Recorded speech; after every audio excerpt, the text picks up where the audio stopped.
Welcome to Studio Bell, and this is a very special presentation. You're here to welcome the 2023 inductee into the Canadian Music Hall of Fame, Nickelback. Let's give it up. All right.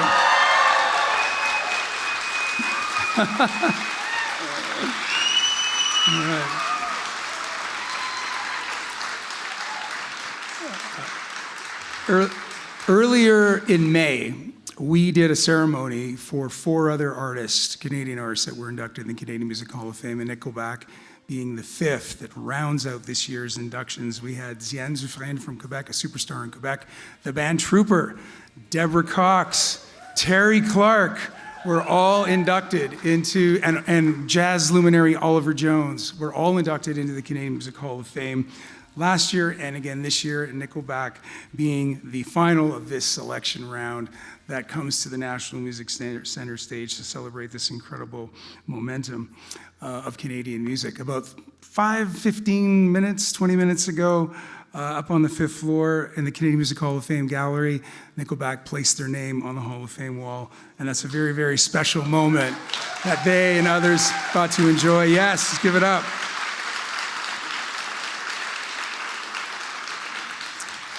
There's a new exhibition, as I mentioned, upstairs, so please check it out. You can see all of the instruments and memorabilia and photographs, video content that the band and the management team was so gracious to loan National Music Center. As a founding partner of the Canadian Music Hall of Fame, National Music Center will continue to do this for many, many years to come to recognize the inductions into the Canadian Music Hall of Fame. And Nickelback, in this case, are not only the biggest commercial success story to come out of Alberta, but also Canada. So it's wonderful to be able to be here with the band today. And guess what? Their home province, if any of you are from Alberta, I think a lot of you are, to do this here where the National Music Center is located.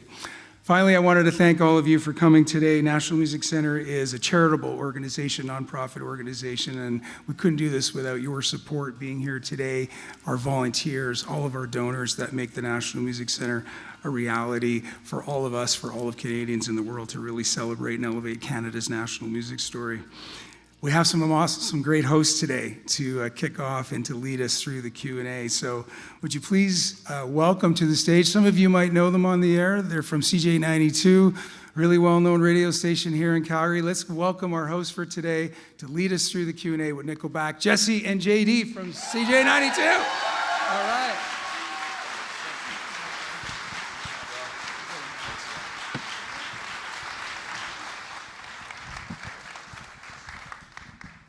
Thank you, Andrew. Nickelback is a band that needs no introduction, but damn it, we're going to try. Born and bred in Hanna, Alberta, they've risen to become the best-selling rock group in Canadian history. In the 2000s, they were the second best-selling foreign act in the U.S., behind only the Beatles. Over their 20-plus career as a band, they've earned 12 Juno Awards, 23 chart-topping singles, including How You Remind Me and Photograph, more than 10 billion collective streams globally, and 50 million records sold. Not to mention 12 consecutive sold-out world tours, playing to well over 10 million die-hard and adoring fans. The four-piece comprised of Chad Kroeger, Ryan Peake, Mike Kruger, and Daniel Adair are without a doubt one of the most important acts of the past 2 decades. And the band is currently in the midst of a world tour in support of their 10th studio album, Get Rollin', released last year via BMG. We are so honored that they were able to take the time out of their tour schedule to join us and you guys here today. Please welcome home and to the stage 2023 Canadian Music Hall of Fame inductees, Nickelback.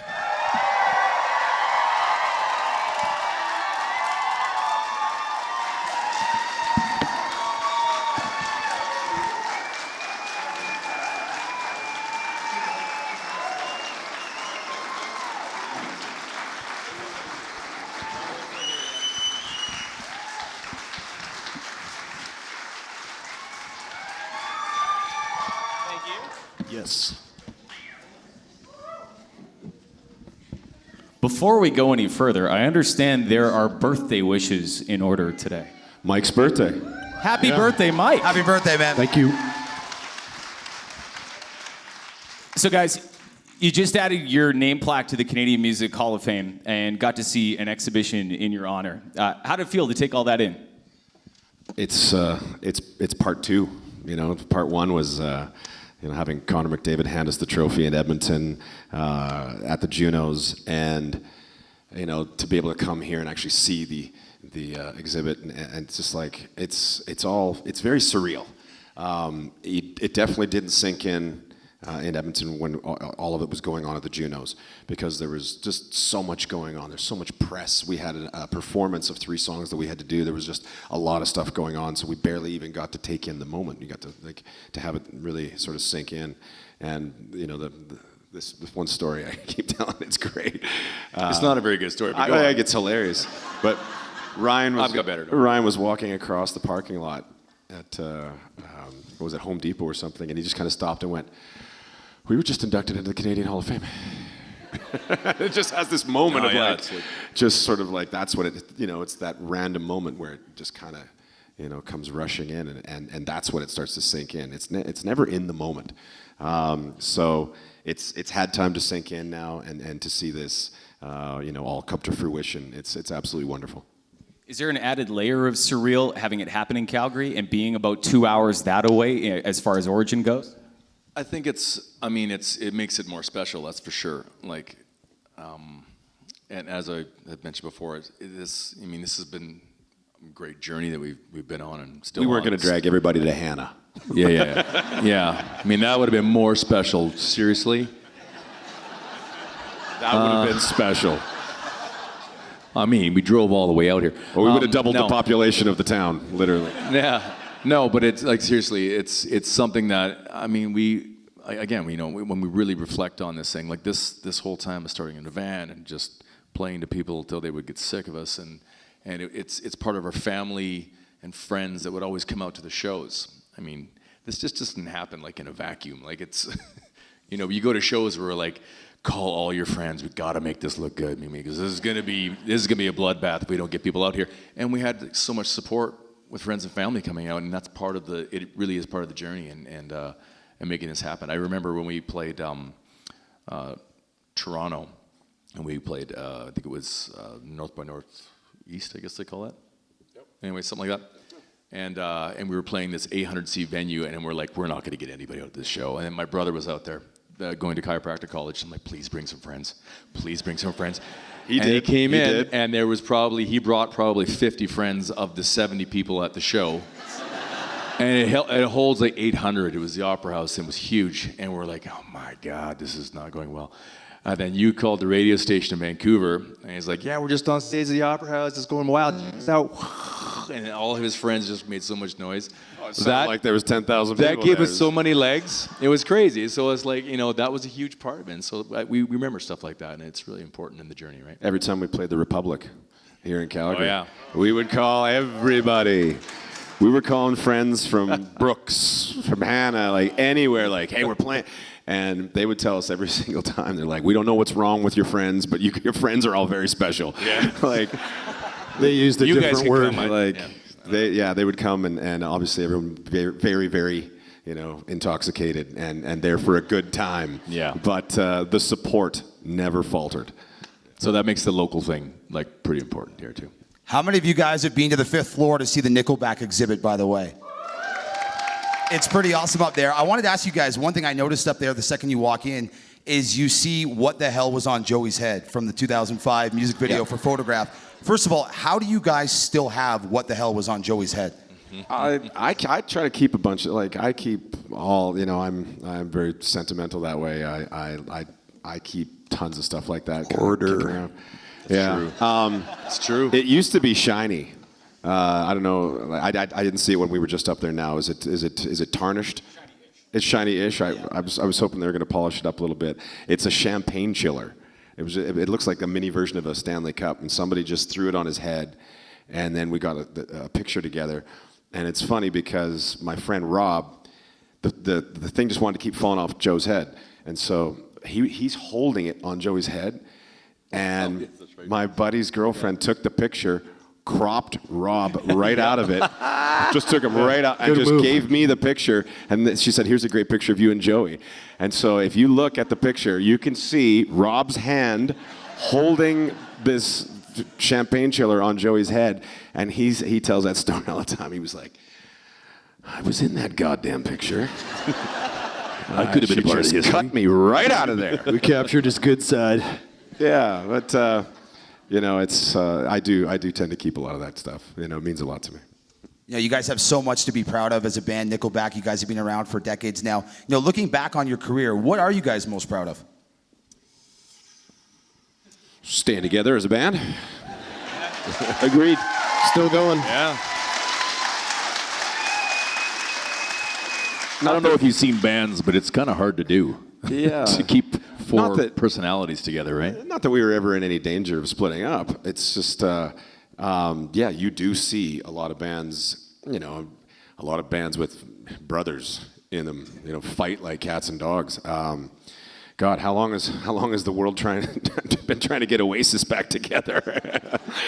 Those two hate each other.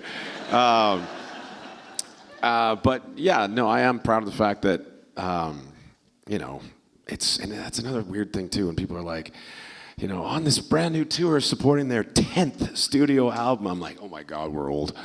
But that's, you know, it's surreal, but definitely proud of the fact that 27 years later, we're still a band.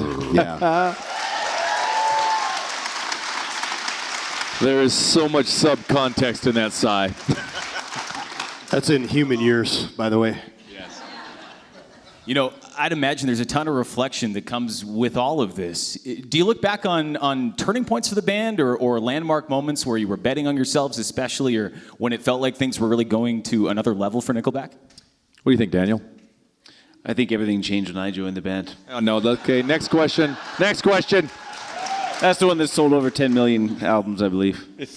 We got a lot more girl fans when Daniel joined the band. Daniel Adair fans, thank you. Correct.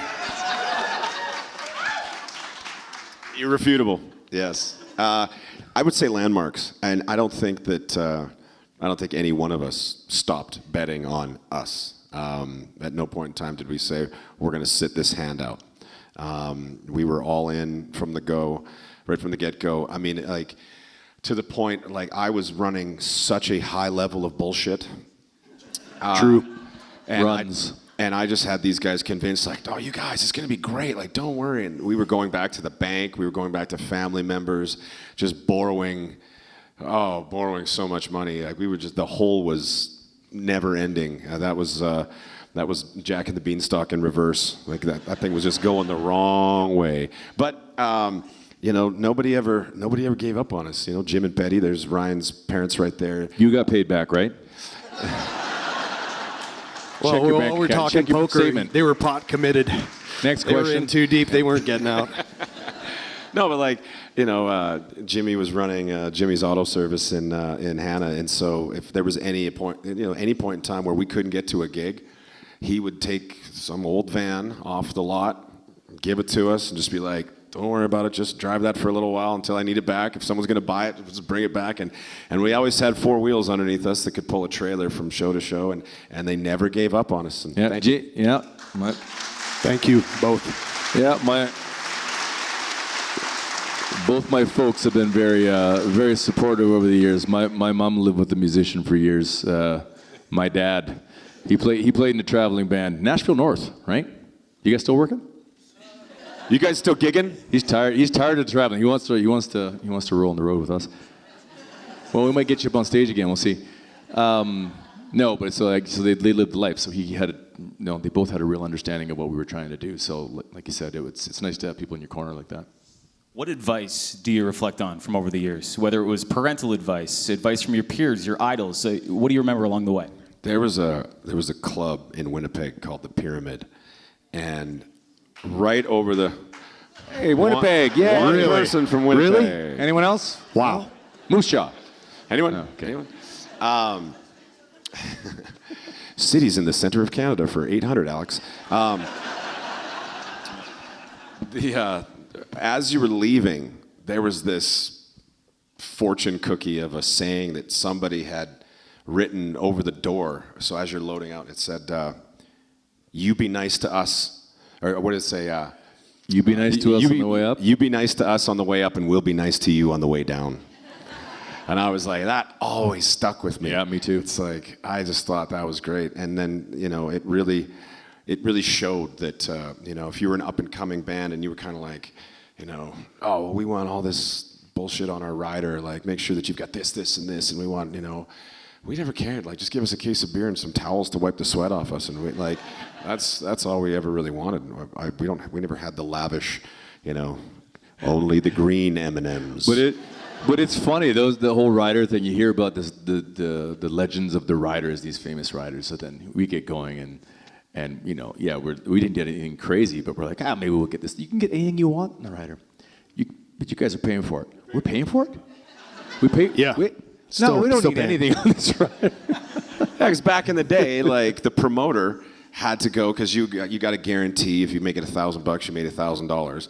But then anything you could squeeze out of him, like, we want a bottle of vodka and we want some beer. Like, if you could get anything out of him, you could try. But we didn't really have any. There wasn't really. All we ever said. The only thing that was in our rider was spell the band name right. Oh yeah. That was it. That was it. Spell the band name right. It's very Canadian. Can you please spell her name right? I was walking past, so we all came out of the dressing room because we were over at, we were already at the Saddledome. And so we're walking through backstage, and there's a case. I mean, there's thousands of cases, backstage right now that have all been emptied. And as I'm walking along, I see this piece of tape, and it's big, thick Sharpie, and it says Nickelback on it. And I'm just like, So mad. it's like, Somebody's fucking fired. that guy's fired. That guy's fired. Maybe it was Nick Leback's case. I don't know. Yeah, maybe. Nicholas. I don't know. When you guys think back on your early days of Nickelback, touring around, playing different gigs in bars all across Alberta, was the Saddledome ever on your guys' bucket list? And is it a special show, coming back to Calgary and playing the Saddledome? Absolutely. First concert, Metallica, 1989, and Justice for All tour, just sitting there going, oh, I want to do that. I want to do that. Big time. Motley Crue, just seeing all these bands from back then, just like, those are rock stars. I'm like, that looks way better than holding on to the goon spoon, which is a shovel. Working on a road crew. But, yeah. No offense to any goons out there. Shoveling anything isn't a lot of fun. Yeah. So are we going to get the best show on the tour tonight at the Saddledome? Absolutely. By the way, who's going to the show tonight? Hell yeah, that's awesome. So boys, you guys are currently on this North American leg of the Get Rollin' tour. How does it feel to be back on the road after, a bit of a layoff and reconnecting with your fans? Doing something like this right now is so cool for everybody here. How does it feel to get back out there in front of all the people that have supported you guys over the last couple of years? It's amazing when it goes well. It's great when it goes well, yeah. 5 years since we've been on the road, and everyone's like, don't worry, it's just like riding a bike. Yeah, that bike, I think I hit my teeth on the handlebars. I got riding my bike quite a bit. As soon as we started pedaling this Chains tour. come off a few times. Oh, yeah. Got my pant leg caught in the chain. I don't know, I think we're like 5 or 6 shows into the run right now. There you go, 7th. See, it's getting long. No, it's like you start to, you get a few gremlins in the show, and hopefully nobody notices till you get it going. So we're focused on, let's get this goddamn show right. And I don't think anybody can tell, which is very, very nice. But I think we're finally, like, last night went relatively well and just smooth. So I think we got to strike. It's pretty close. It's going to be great tonight, guys. And we, from what we understand, you guys would like to have that thing burned to the ground and get a new arena anyway. So we'll see if we can help you out. If you'd be so kind, yeah. So we're here at the National Music Center. I think it's your first time here today. I get to see you put your plaque on the wall and hear you get enthusiastic about April Wine and Trooper being right beside you. This is rarefied air. It's exclusive company. Talk about, some of the other rock acts you're alongside now in the Hall of Fame. Acts like The Hip and Rush and Bryan Adams. What's that like? Rush, absolutely. That's why I started playing drums. So to be on the wall next to Rush is awesome. I mean, it's but the amount of time we could see the stuff there, it's pretty crazy to be in that kind of company. So I mean, like you said, The Hip and Blue Rodeo, and Bob Coburn and those guys. Get to be Bob Rock's neighbor. Bob It's Rock's nice to be neighbor, Bob finally. Rock's neighbor. Yeah, it's cheaper real estate there. It's really expensive where he lives. Alanis Morissette, Shania Twain, like we've got some.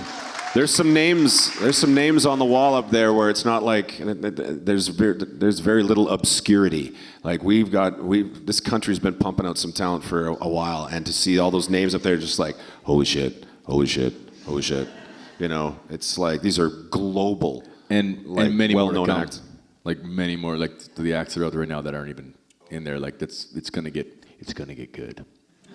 Well, is Drake in there yet? Drake's coming. kinda How about the neat. Weekend? Weekend's there's no way he's coming. So I mean, like we just keep putting out, and these are the biggest artists in the world right now. I mean, and go Canada. There must just be a ton of gratitude that comes with all of that, though. I watched you guys, your thank you speech at the Junos. You only had 2 minutes to work with, and it seemed like that wasn't nearly enough. You must have a ton of gratitude individually and as a collective, I would think. Endless. Yeah, I mean, we've been, there obviously wasn't enough time in 120 seconds. It's like, you got 2 minutes, boys, go. They'll just run the music on you. I mean, you've seen acts at the Grammys get cut off that are way bigger than us. They're like, they don't care. It's like, nope, we're running the show. Just an endless amount of gratitude that we have for everybody that helped us along the way, from our lawyer to our booking agent, Ralph James, to, just endless. And it's fun to pick on Alan Reed, who used to work at A&M, who passed on us here we many go. times. You shit the bed there, Alan. Yes. No hard feelings. You know No that hard you get feelings, royalty right? checks when you sign a band that sells as much as we do.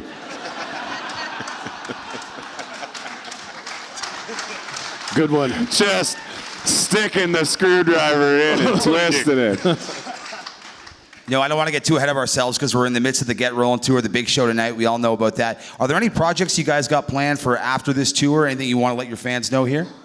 Yes. I want to let them know. I'm not allowed to let them know. True. That's not great PR. We can touch on it. Documentary. We have a documentary coming out. And the jokes could be told about me announcing the documentary. I think I announced it 3 years ago. Yeah. And it's just for reasons. We're gonna get it hauled out this year at some point. So that's gonna be. What's fun, the thing we're not supposed to say? Hey, Z Mike, don't. When did we start Seriously. filming this? When did Turn we the start cameras filming? off. Who gave him a microphone? I don't 7 know. years ago we started. This is like the never-ending documentary. Like, I thought we were just gonna die, and then they were gonna show it. Well, it takes a while to tell a story, my friend. I am so tired of these camera guys following me around every single place we go. Just like, We just keep going. it just never Chad, you're ends. just so riveting to watch on. Yeah, I'm film. riveting to Yeah. watch. It's just. Anyway, you're gonna love it. All right, so JD and I have asked the band a couple of questions here. Does anybody want me to come in the audience? You guys can stand up and ask Nickelback a question. JD, why don't you take it from here and I'll get this guy ready. Okay, while Jesse finds somebody, we talked a lot about your successes, your W's. There's a ton of them. How about some Spinal Tap moments, though? Like, can we We've talk about had some calamities? last week. How about Saskatoon? Yeah. How about last night? 2 shows ago.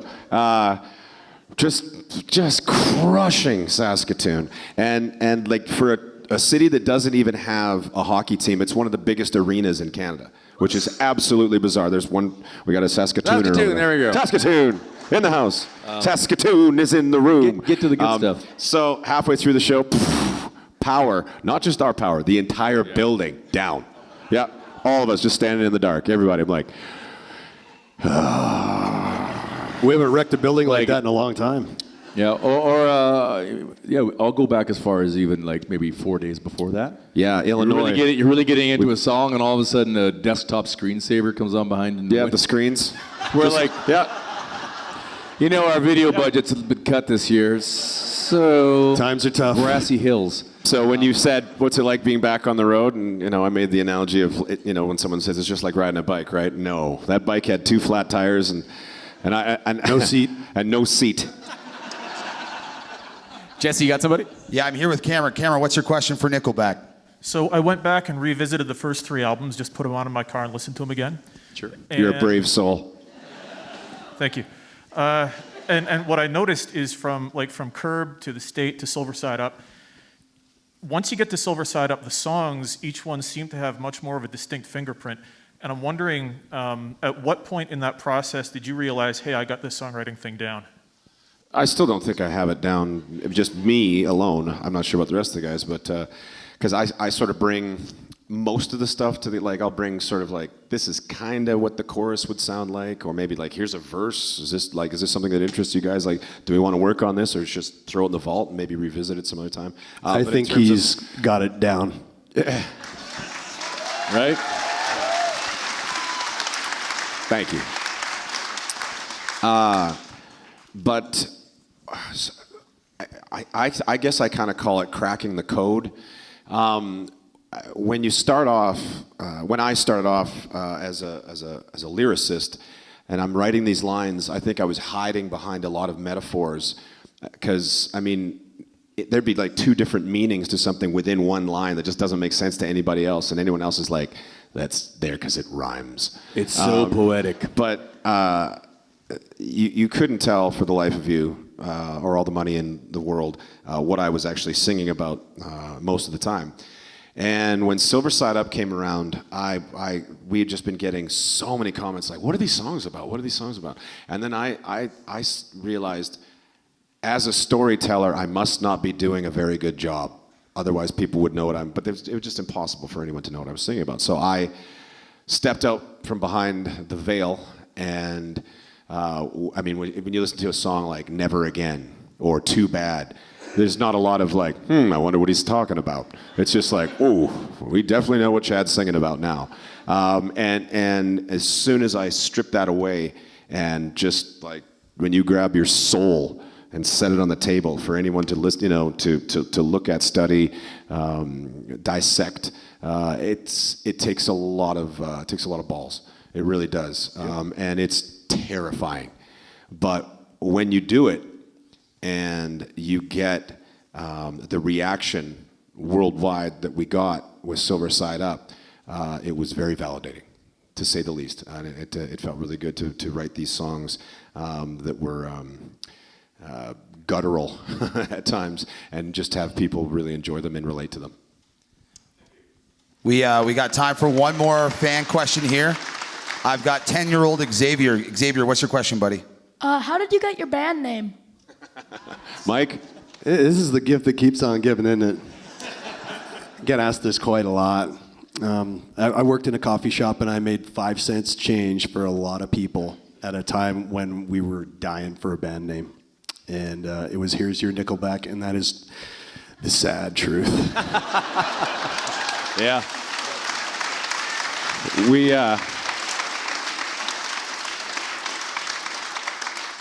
We got so tired of actually telling the story. Like, you're young, so we're gonna go easy on you. But like, we were just getting asked this like 10 times a day, every single day, every country we'd go to, you know, every city within that country is just like, where'd the band name come from? So we got so tired of telling that very uneventful tale that we started like making things up for a while. And like, so we kind of like toss around different ideas of what we're going to say today. So what are we going to say today, like when they ask us about the band name? And my favorite you came up with, I thought was fantastic, was a World War II fighter plane that never made it off the production line, the Nickelback. And I was like, that is really good. We'll tell it long enough, we'll be looking for it too. Yep. The mysterious Nickelback. There's a game. What's it called? Isn't there a game where you like, Balderdash. Yep, it was literally Balderdash of I'm good at that game. Band names right there. It was just amazing. It is very rare that I feel comfortable speaking on behalf of this many people. But on behalf of everybody here, we are so proud of you and welcome to the Canadian Music Hall of Fame. Thank you. Thank you so much. Really appreciate it. Give it up for Nickelback, everybody. Thank you. Appreciate it, guys. Thank you very much. Thank you, guys.